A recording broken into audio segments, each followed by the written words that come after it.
listened to a Labour minister on the TV this morning about their new drink drive laws. Saying, well, if you want to have a drink, don't drive. Yeah, but I mean, this is because we've got laws being designed by the Islington, North London bicycling classes. What about rural Britain?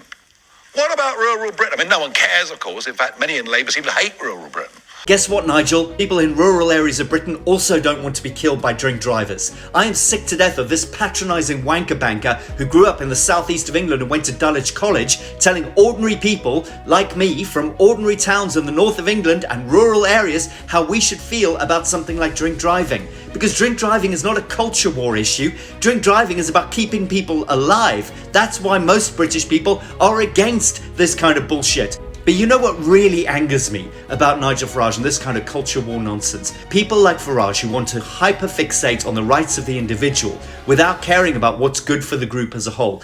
Never think that it's going to be their loved one who suffers.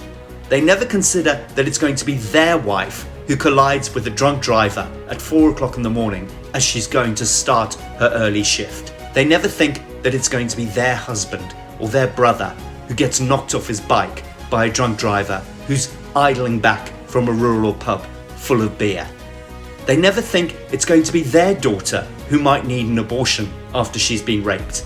They never think it's going to be their relative who gets falsely convicted of a crime and sent to the gallows. They always think the suffering will happen to someone else. It'll happen over there. It doesn't matter. I'll have my individual freedoms and it won't impact anybody else. Nigel Farage is willing to play this culture war game. He's willing for people to be killed by drink drivers if it helps him to get the power he so desperately craves.